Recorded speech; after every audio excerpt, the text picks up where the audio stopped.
बिस्मिल्लाहिर्रहमानिर्रहीम। अस्सलाम वालेकुम। ये आपका अपना डिजिटल प्लेटफॉर्म है। मैं तारिक मतीन हूँ। इस वीडियो में इस बारे में बात करेंगे कि इमरान खान साहब ने आर्मी चीफ की तकर्री तैनाती के मामले पर मियां नवाज शरीफ की ख्वाहिश क्यों पूरी कर दी। ये मैं आपको बारहा बताता रहा कि एक नाम पर मियां नवाज शरीफ साहब अड़ गए हैं, अटक गए हैं, मुस्लिम लीग नून अटक गई है और इमरान खान साहब ने वो ख्वाहिश पूरी कर दी है। क्योंकि इमरान खान साहब को बाज माहिरीन कानून ने ये बताया था कि चूंकि जनरल आसिम मुनीर साहब अगले आर्मी चीफ वो 26 तारीख को रिटायर हो रहे हैं और अवेलेबल चॉइस नहीं होंगे 29 तारीख को जब जनरल बाजवा साहब अपने ओहदे से रुखसत होंगे, तो इमरान खान साहब इस मामले पर एक लीगल बैटल में जा सकते हैं अगर चाहें तो। और ये चूंकि मियां नवाज शरीफ की जिद है इसलिए इमरान खान साहब को ये करना चाहिए। मैं इस बारे में बताऊंगा। मेरी पाकिस्तान तहरीक इंसाफ में यूं समझ लीजिए कि एक साहब जो स्ट्रेटजी के विंग से ताल्लुक रखते हैं, यानी ये उनके पास बाकायदा ओहदा तो नहीं है लेकिन वो स्ट्रेटजी के विंग से ताल्लुक रखते हैं, उनसे मेरी बात हुई है। उन्होंने क्या बताया है, जो रीजनिंग दी है, ये मैं आपके सामने रखूंगा। लेकिन उससे पहले मेरे दोस्त हैं और बहुत ही जबरदस्त नौजवान शायर रहमान फारिस, उन्होंने एक गजल कही थी। मैं उसके कुछ शेर आपके सामने जरूर पढ़ना चाहूंगा। कहानी खत्म होगी या तमाशा होने वाला है, किसे मालूम है फारिस यहां क्या होने वाला है। परिंदे, चूंटियां और लोग हिजरत करते जाते हैं, हमारे शहर में क्या हश्र बर्पा होने वाला है। जखीरा कर लो आंसू अपनी आंखों के कटोरों में, यहां अब पानी महंगा खून सस्ता होने वाला है। तो क्या हम लोग फिर से धोखा नामी तीर खाएंगे, तो क्या जख्मे निदामत और गहरा होने वाला है।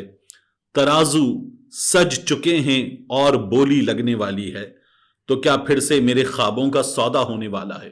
तो क्या अब फाख्ताएं और हिरन प्यासे ही मर जाएं, तो क्या अब झील पर सांपों का कब्जा होने वाला है। ये रहमान फारिस ने कहा फेसबुक पर पोस्ट करते हुए कि लगता है कि हर बार हमारे मुल्क के हालात पर ये अशार बिल्कुल सादिक आते हैं और ये हमारे सामने बार बार की सूरत हाल है। हमारे मुल्क में जो इंसानी हुकूक के हालात हैं, जो सूरत हाल है, उसमें ऐसा लगता है। बहरहाल इमरान खान साहब ने क्यों मियां नवाज शरीफ की ख्वाहिश पूरी की, इस बारे में मैं आपको बता रहा था। मैंने आपसे बार बार कहा कि मियां नवाज शरीफ साहब एक नाम पर जिद करके बैठ गए। कामरान खान साहब ने भी कहा था और बताया था कि मौजूदा सीनियर तरीन लेफ्टिनेंट जनरल को VCOAS बना दिया जाए ताकि वो army chief general Qamar Javed Bajwa की रिटायरमेंट वाले दिन मौजूद हों और चीफ ऑफ आर्मी स्टाफ बना दिए जाएं। ये खान साहब ने जब बात की थी तब खान साहब एक डिफरेंट डायरेक्शन में बात करते थे। फिर कामरान खान साहब ने बाद में बताया कि उनकी दर्जन भर अफसरान से बात हुई है और आसिम मुनीर साहब एपॉलिटिकल हैं, ये सबने गवाही दी है। तो बिल्कुल यकसर सूरत हाल बदल गई थी। मियां नवाज शरीफ साहब इस नाम पर डटे हुए थे। इमरान खान साहब ने क्यों ख्वाहिश पूरी की, अब इस बारे में कुछ रीजनिंग है मेरे पास। एक, इमरान खान साहब ने यह देखा कि उनकी जमात की जो पॉपुलैरिटी है, वो पॉपुलैरिटी इस वक्त उस लेवल पर है कि इमरान खान साहब को किसी और झमेले में नहीं पड़ना चाहिए, नंबर 1। नंबर 2, इमरान खान साहब इस मामले पर लीगल बैटल में जाएंगे तो इमरान खान साहब एक महाज और खोल लेंगे। वो अपने लॉन्ग मार्च पर जा रहे हैं। इमरान खान साहब उसके बाद मुल्क भर में जलसों पर जाएंगे। ये जो रावलपिंडी में हो रहा है, यहां पर इमरान खान साहब अपना पावर शो करेंगे और इमरान खान साहब फिर उसके बाद अगली जो कॉल है उसकी तरफ जाएंगे। तो इमरान खान साहब को पूरे मुल्क में इस वक्त अपने एहतजाज को फैलाना है, नंबर 2। जो नंबर 3 है वो सबसे ज्यादा इंटरेस्टिंग है। पाकिस्तान तहरीक इंसाफ के लोगों का यह कहना है कि हम ये बता देना चाहते हैं कि हमें कोई सेंस ऑफ इनसिक्योरिटी नहीं है। आर्मी चीफ पाकिस्तान का आर्मी चीफ है, वो किसी की भी चॉइस हो। पाकिस्तान तहरीक इंसाफ पाकिस्तान के लोगों की चॉइस है, इमरान खान पाकिस्तान के लोगों की चॉइस है और ये चॉइस पाकिस्तान के लोगों ने बार बार ऑप्ट की है गुज़श्ता कुछ अरसे में। यानी अगर आप देखिए तो इमरान खान इख्तिदार के मनसब से निकाल दिया गया तो लोग खुद निकल आए। इमरान खान ने भी हैरान होकर कहा कि मैं अपने घर में था, मैंने टेलीविजन देखा, तो जो मैंने कॉल दी थी उस कॉल पर पूरा मुल्क बाहर आ गया।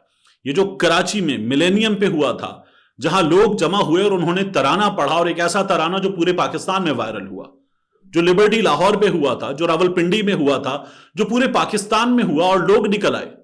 لوگوں نے کہا یہ تو ہماری حکومت چلی گئی, یہ تو ہمارا حکمران چلا گیا. یعنی یہ پی ٹی آئی کی حکومت نہیں گئی, یہ عمران خان کی حکومت نہیں گئی, یہ عمران خان کے وزراء کی کرسیاں نہیں گئیں, یہ ہمارا حکمران چلا گیا, لوگوں نے کہا. اور تب لوگوں نے IRIS کے سروے میں عمران خان کو اس وقت اس کے آؤسٹر پر سب سے اوپر رکھا تھا. میں گزشتہ ویڈیو میں آپ کو بتا چکا. تو لوگوں نے عمران خان کے حق میں اس روز فیصلہ دیا, پھر لوگوں نے عمران خان کے حق میں دوبارہ فیصلہ دیا. اس نے مختلف شہروں میں جلسے کیے اور امپورٹڈ حکومت نامنظور اس حکومت کے لیے گلے کی ہڈی بن گیا. نہ وہ نگل سکتے تھے نہ اگل سکتے تھے. اور پھر مسلم لیگ نون نے سوشل میڈیا پر باقاعدہ چھچوری حرکتیں کی. اس سلسلے میں ہم نے یہ بھی دیکھا کہ انہوں نے کہا جی یہ بوٹ سے چلا رہے ہیں امپورٹڈ حکومت نامنظور کا ٹرینڈ.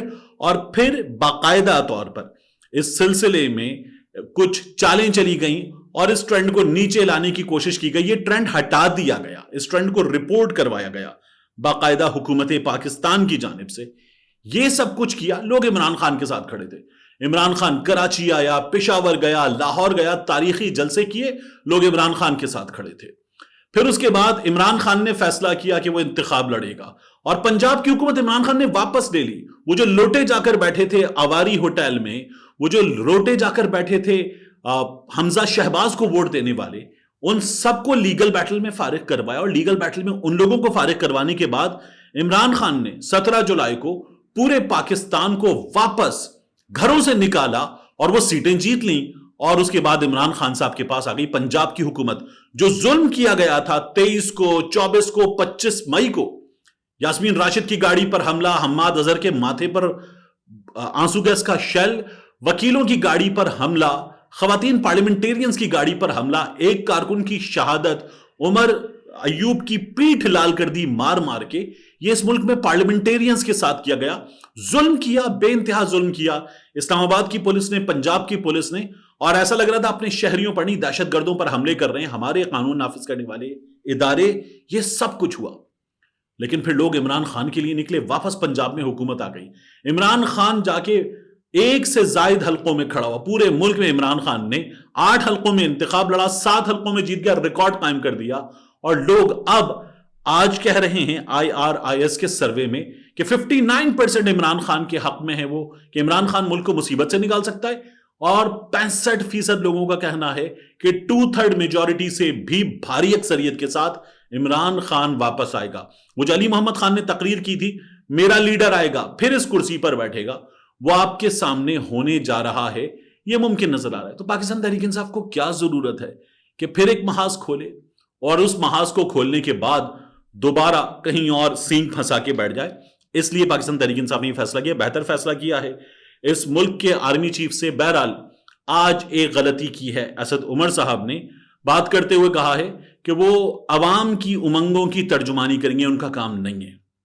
یہ ایک 22 گریڈ کے آفیسر ہیں جنہیں ہماری جغرافیائی سرحدوں کا تحفظ کرنا ہے. عوام کی امنگوں کی ترجمانی کرتی ہے حکومت. یہ غلطی پاکستان تحریک انصاف کو اب دہرانی نہیں چاہیے. تو یہ کلیئر ہیڈ ہونے کے ساتھ ساتھ پاکستان تحریک انصاف کو اپنے ایکسپریشن میں بھی کلیئر ہونا چاہیے, بہت ضروری ہے. جس طرح ہمارا میراثی میڈیا کلیئر نہیں ہے, ہمارے یہاں ایسے صحافی موجود ہیں جو اس وقت باقاعدہ طور پر حافظ عاصم منیر صاحب کے لیے اور کچھ نہیں تو کم از کم بھاگ لگے رہن کی آوازیں ضرور لگا رہے ہیں. آپ کو نظر آئیں گے ایسے لوگ. یہ وہی اسی طرح کے لوگ ہیں جس طرح وہ تھا نا, ایک خاتون اینکر نے کہا تھا جری رزم حق و باطل کے ماہر, اور اس کے بعد وہ پوری چربا پوسٹ اٹھا کے اس اینکر نے ڈال دی تھی, بعد میں اسے ڈیلیٹ کرنی پڑی جب ندیم انجم صاحب آفس میں آئے تھے. تو ہمارے یہاں ایسے بے شرم قسم کے لوگ آپ کو ملتے ہیں جنہیں پتا ہے کہ اس آفس سے نہ ان کو کوئی مالی فائدہ ملنا ہے نہ ان کو کوئی ذاتی فائدہ ملنا ہے, لیکن یہ شاہزادہ شاہ کے وفادار قسم کے لوگ ہوتے ہیں جنہیں اپنی عزت سوشل میڈیا پر, اپنا اسٹیچر, اپنی حیثیت اس کا بھی پاس نہیں ہوتا, اور یہ انتہائی بے شرمی کے ساتھ وہ کام کرتے ہیں جو ڈگی میں بیٹھ کر جانے والا کرتا ہے. ملتے ہیں انشاءاللہ آپ سے اگلی ویڈیو.